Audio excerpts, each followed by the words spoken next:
Morning, everybody. How you guys doing? Mostly nodding. Good to see. So, due to an error on my part, my laptop is nearly dead, and so I won't be able to project things onto the screen today. That said, my main plan for today was, and is still, talking about homework questions with you guys. Just means I won't be able to project the questions, and I'll just have to check what the answers are, and then push them on the board using ink. So, of all the days for me to forget my cable, this is not the worst one it could have happened for. Just need no projector. Some things to note. The Chapter 4 homework quiz are due tonight. So, the main thing we're going to focus on today is looking at and addressing questions and concerns about that. The floor will open for those momentarily. A reminder of upcoming events. Next week is test number 1. We'll take it during lab time, but in this room, just so the table space isn't an issue. You'll take it during your lab slot. You can attend a different slot if you need to. And to help study for that, bless you, I'll be uploading an updated study guide practice test and a key for that practice test to Brightspace. They're not up now. If you check it right now, the practice test you'll see there is an old one, which is why it will have some Chapter 5 stuff on it that we haven't learned about yet. In previous years, Chapter 5 was part of the first test, but it isn't this semester. So that's why I'm posting an updated one soon. It will be soon. Whether or not it happens today depends on if I can get a temp laptop this afternoon, but it will be soon. My goal is to have it up before I am in front of you lecturing on Wednesday. Wednesday and Friday, we can go over the study guide, the practice test, any questions you guys have. Make sure you know where all those resources are and have access to them. And I'll also talk a little bit about some stuff that will be coming up in Chapter 5, just so that we can hit the ground rolling with Chapter 5 once we get back from fall break. I almost said spring. On those days, if I start talking about Chapter 5 material, I'll put a big disclaimer on the front telling you what things won't be on the test out of what I then talked about that day. Because Chapter 5 is not on the test. But as you study for the test, I recommend going over the practice test, looking over the study guide, looking over old labs and old homeworks and quizzes. Those are all good ways to study. The study guide, the practice test is completely optional, but most of my students ask for extra questions to use to study, and that's why I make one. It is optional. I'll upload an answer key. It's just for the benefit of your studying, if that's what you like to learn.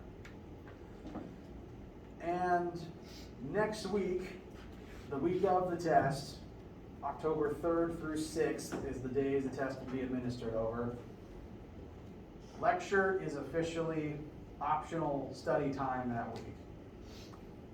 Since different people will be taking the test on different days of that week, next week it's just optional.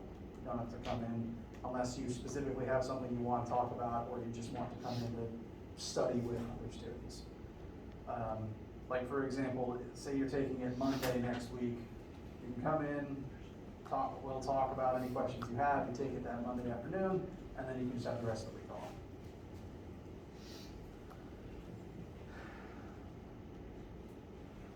And me being me, I'll probably remind you of most of these things at the beginning of every lecture because I can't help myself. Any questions, comments, needs, concerns before we move on to looking at the homework? Just wondering, but those 4 equations, like the original 4 equations, will those be printed on the test, or will we just need to memorize those? Those are on the class formula sheet, which I recommend you have your own printed formula sheet with you, like throughout the whole semester, so that you can put notes on it and relabel things in a way that's good for your brain. But if you don't have one, those will be available to you. And that formula sheet will have every formula we've talked about up till now on it, and some that we haven't talked about yet. So once you get it, you can draw a little dividing line past the things you don't need on it. So formula sheets are available to you. You use the same one all semester if you've already ran one, printed off a copy and started tweaking it to your benefit. So, as I said, main thing for today is the homework that's due tonight. I've got a couple questions worked out from that on the board. I would like to talk everyone through number 7. Even if you've already done it, I want to highlight 7 because it's a lot like what we're doing in lab this week. Lab this week will involve 2 objects hung over a pulley, calculating their acceleration as they descend. Well, as one descends and as one ascends. So, we will look at 7. I've also got, I think this is, yeah, that's 4 over there, and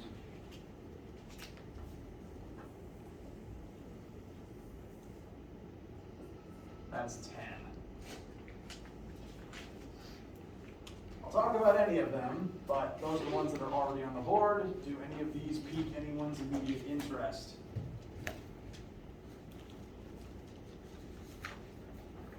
If they don't, I'll happily erase them and focus on the ones you do have questions about.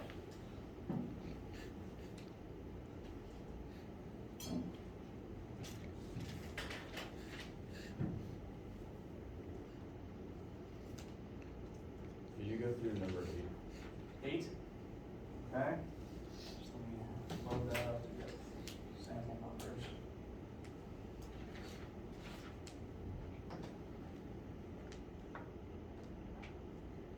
Eight is, okay,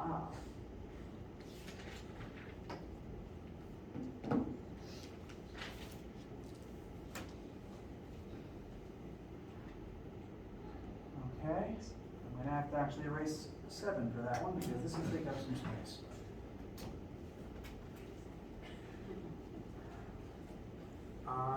Before I get rid of it though, like I said, 7 from the homework looks a lot like what we're doing in lab this week. Again, 2 objects either side of a string hung over a pulley.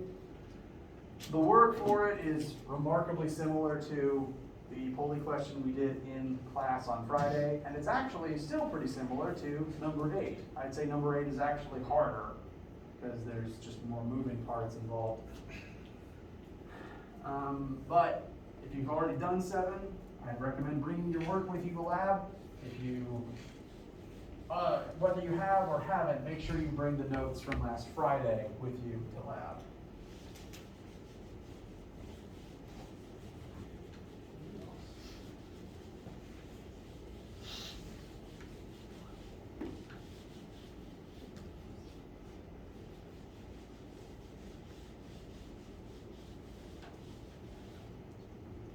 All right. So 8 has 3 different objects, all in a very weird looking system together. Mass 1. We are told the masses of all of these objects. That's good.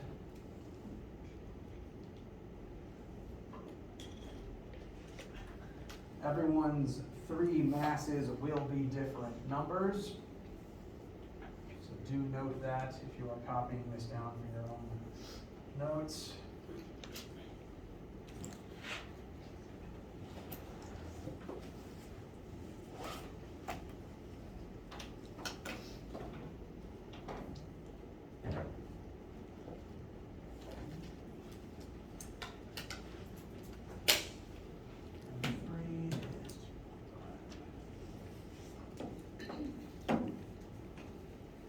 All right, so here we have a pulley system. It is fairly similar to the example we looked at on Friday. Only difference being, bless you to whoever sneezed or coughed. On Friday, we looked at 2 objects tied together, one of them hung over a pulley, the other sitting on the desk. Main difference here is that that same desk object now has a second object hanging off from the other side. A lot of things will still be similar about how this works. I will remind everybody that this particular question asks for you to upload a drawing. You don't have to do that because WebAssign literally cannot grade your pictures. It's just part, like, they coded it in because that's what the textbook question asked for, but you don't actually have to do that here. Rather, it doesn't actually grade what you upload. You could upload a single pixel JPEG and it will count you as correct. So you do not have to actually worry about making your drawing and scanning it in and getting it uploaded here. That said, you should make a drawing because it will help you. You just don't have to go through the trouble of scanning it. We have these three objects here, and before even looking at what the question asks us for, looking at this system, what is it going to do? How are things going to start moving?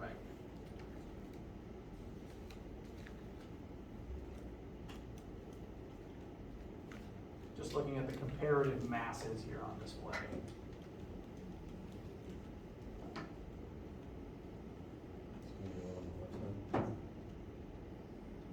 Say that again? Like it's going to be pulling down the other side because it's heavier. Very good, yes.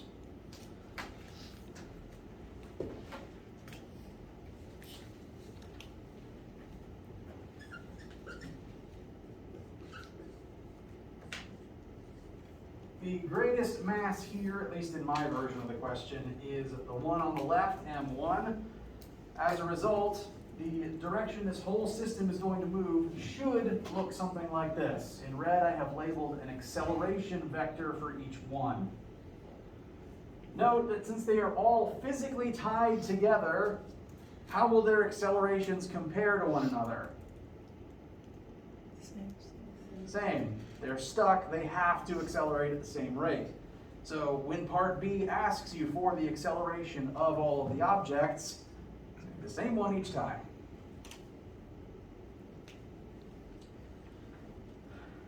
So, looking at this picture, we've determined the direction everything is going to move in. Now, what we've been asked for, ignoring friction, that is okay. What we've been asked for is the value of that acceleration. Again, it's the same A for every single thing here, so the fact that it asks you for a number 3 times is just it being tricky. When it asks for, in part B, when it says A, the magnitude for M1, or the magnitude for M2, or the magnitude for M3, it's going to be the same number every single time. What will differ is the direction for each one. So note direction in the picture. We need to find one answer for A, and we are actually going to need to find 2 answers for T. The reason for that being, there are 2 different ropes present.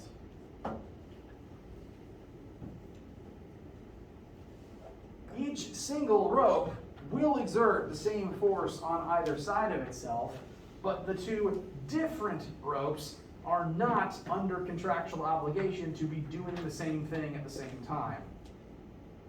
So one rope will do the same thing on either end. That means that object 1 and object 2 are both subject to T1. However, the other rope is affixed to object 2 and object 3. It is not guaranteed to be the same tension. That means object 2 is actually under 2 different tensions fighting against one another. And the fact that the system is moving at all kind of demonstrates the 2 tensions aren't the same thing, because the difference between the tensions would be the force that causes M2 to slide across the table. So there are 2 different tensions to find here. So we're actually, to kind of spoil the game a little bit, going to end up in a situation of 3 equations and 3 unknowns, which I know is everyone's favorite game. But these are the 3 things we are being asked for, and I will show how I'd recommend going about looking for them. There's 3 objects present, and we need to do force analysis on each one of the 3. Nuts. Friction is here.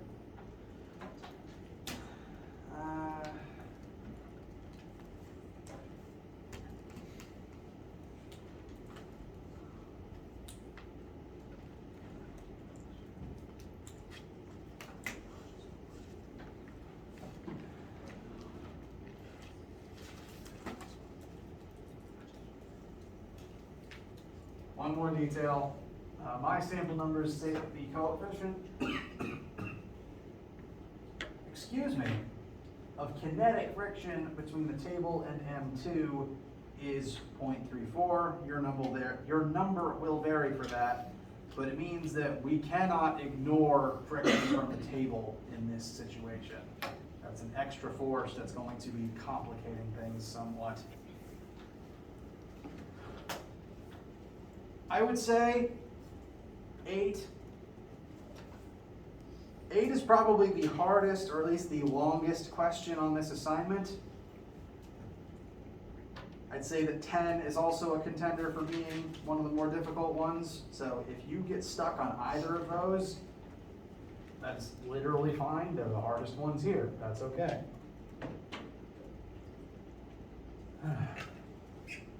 So, we have 3 different objects, and each of them have different forces acting upon them. So we need to do force analysis on each one of the 3.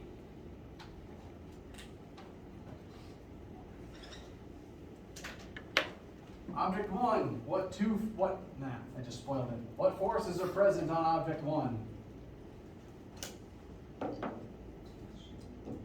Tension up, specifically tension 1, and what else? Very good.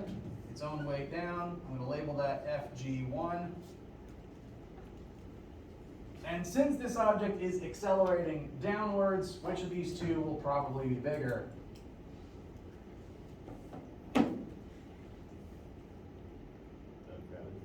Gravity. Very good. I'm actually going to skip to object 3 now. That's the other hanging mass. Namely because its situation is basically a direct mirror. It's got its own weight pointing down. It has its own tension pointing up. The only difference is here is it's a different tension only because it's a different rope. And since that object is going to rise, that means that T2 needs to be bigger than this object's weight.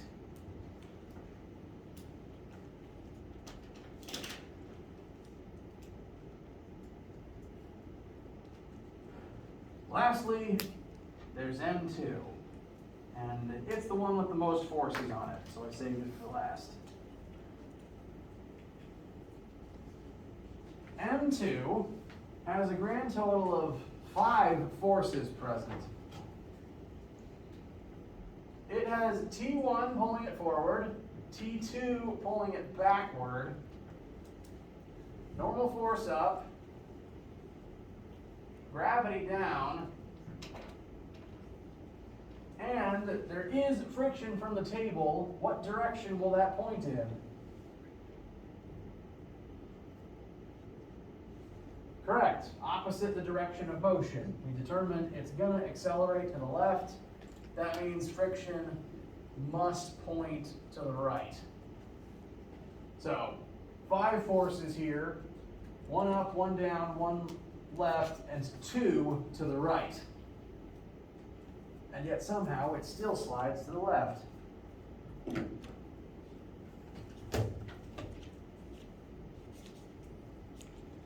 So those are all the forces that are currently here.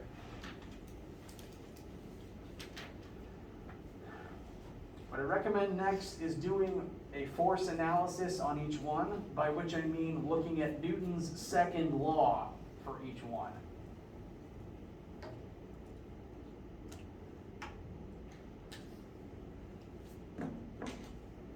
As a reminder, well, which formula is Newton's second law? Very good. net force equals mass times acceleration. So let's look at all the forces present on object 1. There are only 2. We have its tension pulling up, we have its weight pulling down, and those need to be equal to its mass times its acceleration. Only thing to note here is object 1 is the only one of the 3 that is unarguably moving in a negative direction. So, and since we want every formula to have the same A in it, we need to manually set this one as negative so that the math works out right. I didn't do that to the weight term here. The negative is just kind of baked into the 9.8. But here, we want every formula to have the same A in it. So A is just going to be a constant magnitude. This is the one time we have to manually adjust that magnitude to point negative. If we don't do that here, the math breaks down later on. But this formula represents the y-axis forces and y-axis acceleration of object 1 as a result of this system. Oh, I should be more specific. This is tension 1 pulling it up.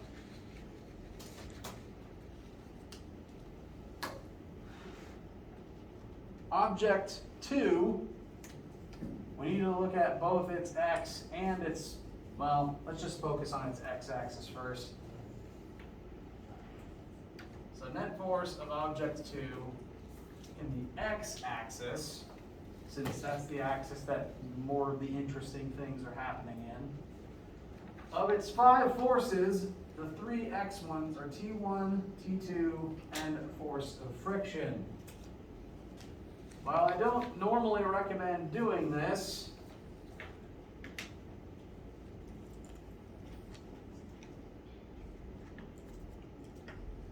we can just choose to say that leftward is positive x for the sake of consistency and sanity. If we do that, then T1 and the resulting acceleration will point positive here, and T2 and friction will point negative since they are opposing the net motion. If you wanted to switch that, if you want to keep right as positive, that's okay. You just need to be consistent with that all the way through the rest of your work. I'm doing this so that A is consistently a positive number for everything except the first mass. So for object 2, x-axis forces, T1 pulls it forward, T2 is going to pull it backward, and there is also a force of friction present slowing it down. Those will be equal to its mass times its acceleration. It's the only one with 3 things in this specific case.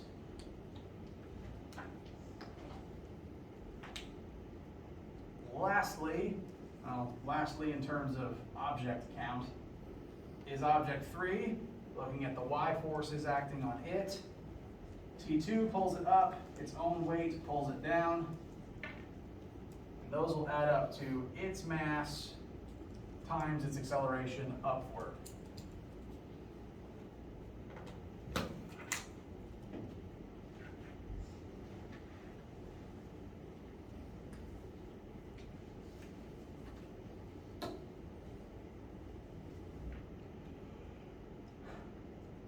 How do you feel so far?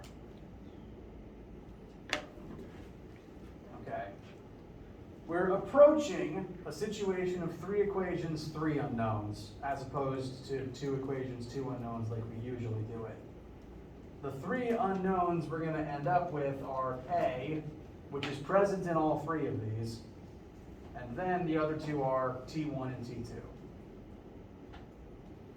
So in a minute, after we plug in a few numbers and finalize a few details here, we're going to solve the first one for T1 to plug it in for T1 for the second object's formula. Solve the third one for T2, plug that in for T2 in the second object's formula, and then use object 2's combined super formula to solve for A.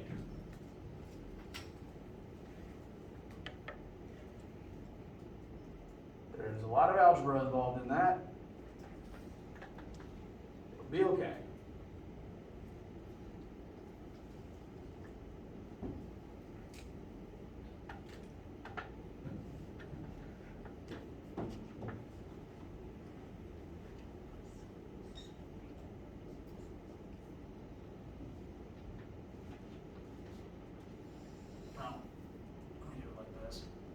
What I'm going to do next is just start plugging in all the numbers that we know, just to try to officially make it so those are the only 3 unknowns present, and then I'll rearrange and combine and simplify once we have those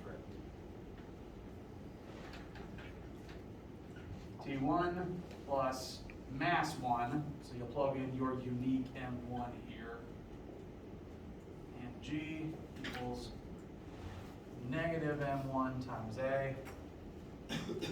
Bless you. Formula 2, T1 and T2 are still unknowns, so we'll leave them as is for now. But then there's force of friction kinetic. And what's the formula for force of friction? Force times mu. Very good. Normal force times mu. Specifically, we want kinetic friction, so we need to use mu k.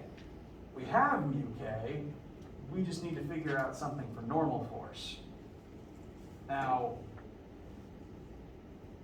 this is thankfully happening on a flat horizontal table.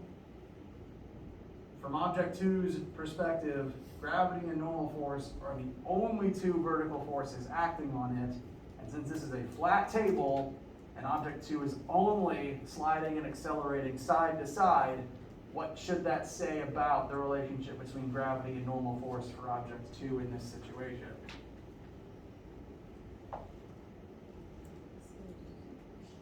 Say again? Yep, gravity and normal force will be equal and opposite for object 2. It's the same as any object sitting still on a table. The main times they aren't equal and opposite is if there's more than 2 y forces or if you're on an incline. But neither of those is true here. So Fn can here be described as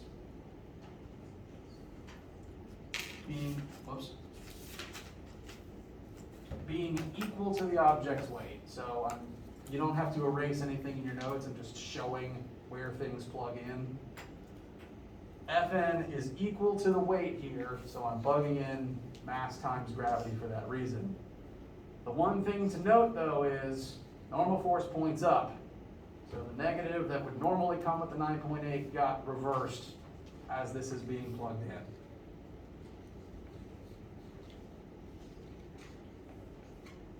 Object 2's mass is 1.3. So plugging in a positive 9.8 because the normal force points up, gravity points down, the normal force doesn't, and then the mu. So this whole term here is the force of kinetic friction. And that's equal to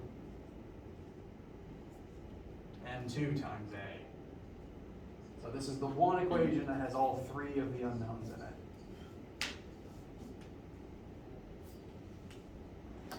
Lastly, third one, T2, plug in its mass in 9.8, 2.5 times negative 9.8. That's going to equal its mass times the same acceleration. Plus. Sorry, I think I'm saying that a lot today. It's just in my house, my wife and I say it for literally any noise either of us makes. Doesn't matter if it's just a cough or clearing your throat. So I apologize. If I hear anything, it's an instinct to say it. So,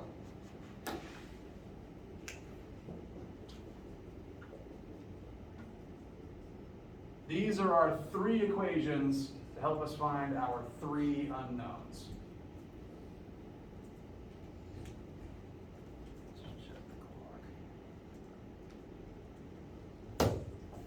guys feel so far? Now, there's a lot of steps getting to it. I'm so glad you asked about this one, actually.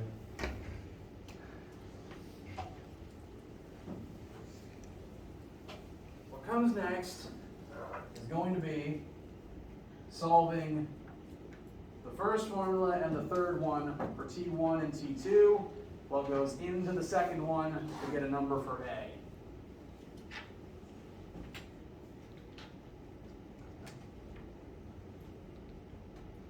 I should say T1. So, T1, based on the formula, based on the analysis from object 1, should be equal to negative 4.5a plus 4.5 times positive 9.8, because we would have to drag this term over to the right side. So this can be written in place of T1.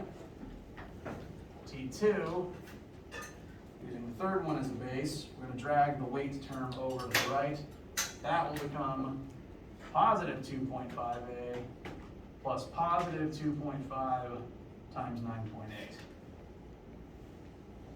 We can write those in place of T1 or T2 in object 2's formula.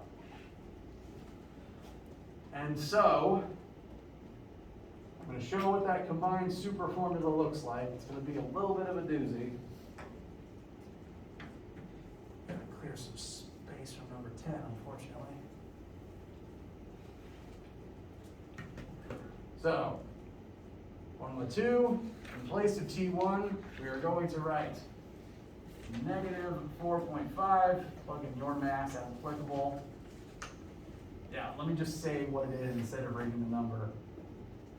Negative mass 1 times A plus positive mass 1 times positive 9.8. So that's T1. We have then minus T2, so we're actually going to end up flipping the signs on these, because it's minus the entire T2 term. So we'll actually show it like this.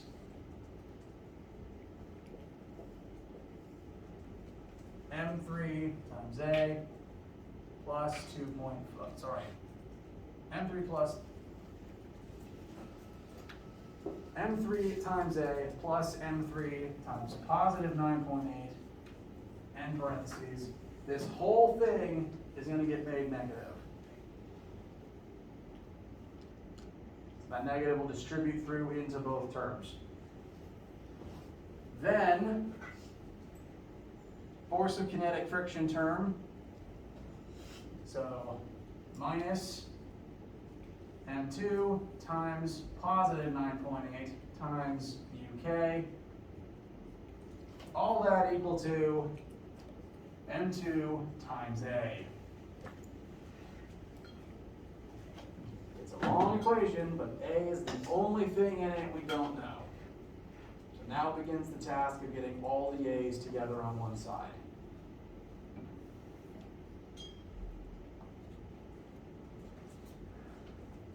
I'm going to go ahead and distribute this negative sign into the T2 term to save a line of space on the board.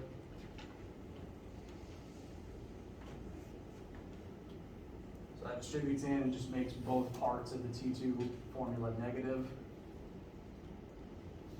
Now our goal is, again, get all the A's on the, well, I'm actually going to bring the two A's over to the right because they're negative on the left, and that'll make them positive on the right. Then, oh, there's nothing on the right, we need to move over. So we'll take the two A's, send them over there. That'll leave the left as M1 times positive 9.8 minus M2 times positive 9.8 minus M2, wait no, that's M3, this is M2, times positive 9.8 times coefficient of kinetic friction equal to 1.30, sorry, M2 times A plus M1 times A plus M2 times A.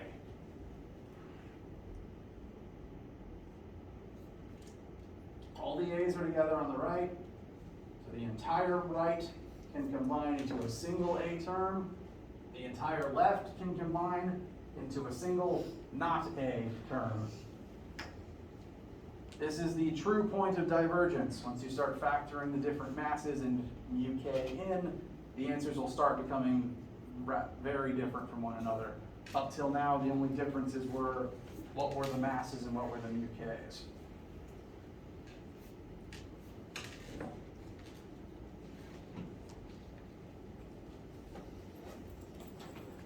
I'll work this all the way through to make sure everything works and I get the correct answer for my sample numbers.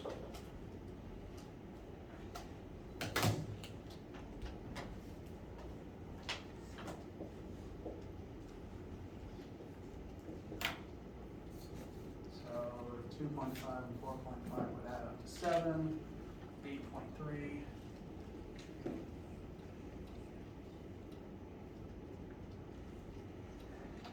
And using these numbers, the final acceleration should come out to be 1.84 meters per second squared. I believe that is what the sign said when I had it opened. I will double check. Yes.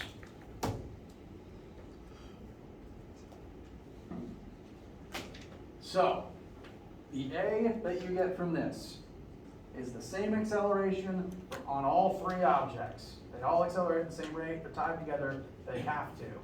So in part B, you'll invert the same number 3 times, but each one has a different direction because of the pulleys. So that's the main thing you'll have to pay attention to. Once you get part B correct, specifically once you get B correct and you know your acceleration is right, you're going to take that acceleration and plug it into your T1 and T2 formulas to get your 2 tensions, and that's part C. Part D is a concept question about what happens if friction didn't exist. And part A, literally upload anything, you'll get a free point.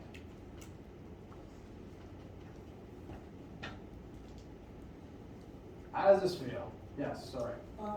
What, I'm just like kind of confused, like what happens with the negative on like the gravity?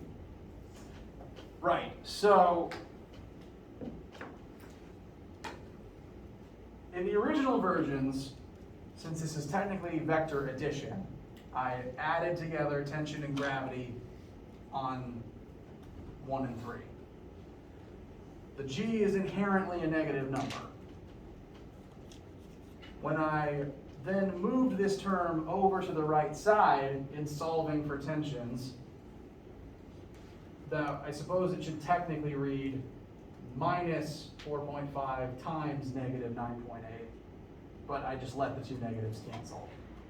And that means that for this term, it remains positive 9.8 all the way through. So I apologize if that is inconsistent to how you do your work, but that is why it's that way here.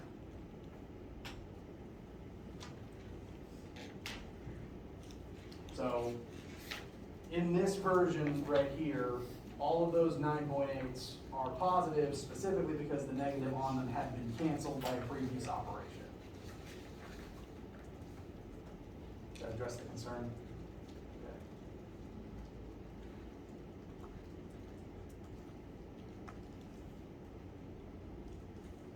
Actually, this 9.8 was made positive because this is technically normal force which points up. It just happens to be equal to gravity down. So yes, all 3 of these were made positive by a different operation, and then 2 of them are made negative again because we have to subtract them over to the left side.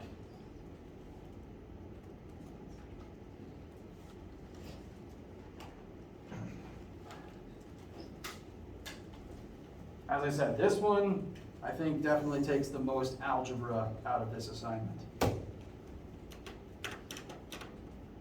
So again, if it's tricky, if it's taking a while, that is fine, I promise you. This is the one that takes the longest. Is there gonna be one like this on the exam? I probably won't do a three-piece one. I tend to do two, because I find that adding in an extra object kind of exponentially increases the time that it takes.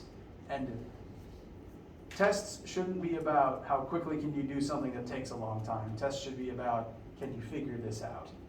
And so I don't tend to write test questions that are just, this takes a while, and that's why it's hard. So expect something similar to this, but I would expect it to be just two objects, either hanging vertically or maybe one of them's on a table. Because the third thing, like I said, it's like exponential gains. Each new object, suddenly you're spending an extra exponent of time on it, which is why this one takes the longest. To whoever asked about this one in the first place, does this address the concerns? I actually lost track of who asked about it. Yeah, it was helpful to just see it all laid out. Okay, good.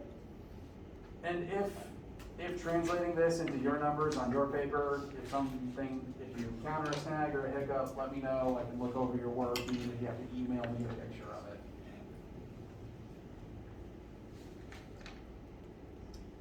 Now, I'm glad you asked about this one. One, because it is the longest one. And two, this is still similar to what we're doing in lab today. Although, in lab today, it looks more like number 7, where it's just one pulley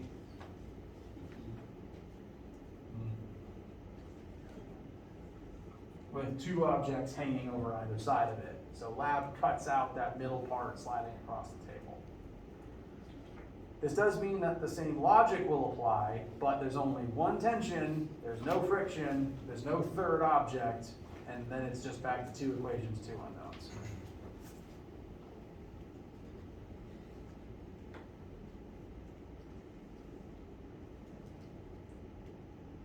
So actually, if you were to work out this version instead, the middle part doesn't exist, and the first and third parts just happen to have the same t in them.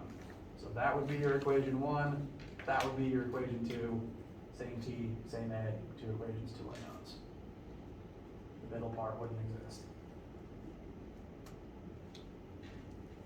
So bring notes from this and from the example from Friday, where we had the one hanging object over a pulley with one on a table. Bring those to lab as well, it'll all be helpful. You've basically already done the hard work. The lab will just be rewriting some of the formulas, getting things into the right form, and then we'll actually test the mechanism.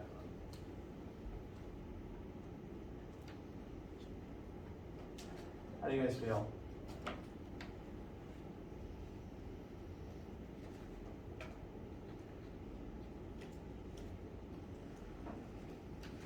All right, you guys just sat through a very long question, and we're entering tested midterm season, so energy is low. That is okay. If no one has anything specific else they'd like to ask about, then we can start winding down here. I'll cut off the camera and you guys can start packing and heading out, but I'll still be in here if you have another question, either on your way out or as you're sitting here. You can leave though, nothing's stopping you. And again, any questions on your homework tonight, let me know. Email is the fastest way to get in touch with me, as opposed to the WebAssign Ask Your Teacher Stuff box. And the rest of this week, we will look at test review materials and talk a little bit about what's coming up in Chapter 5. Let me know what, if anything, you need, and I'll see you for either lab today or lecture Wednesday. Have a wonderful day.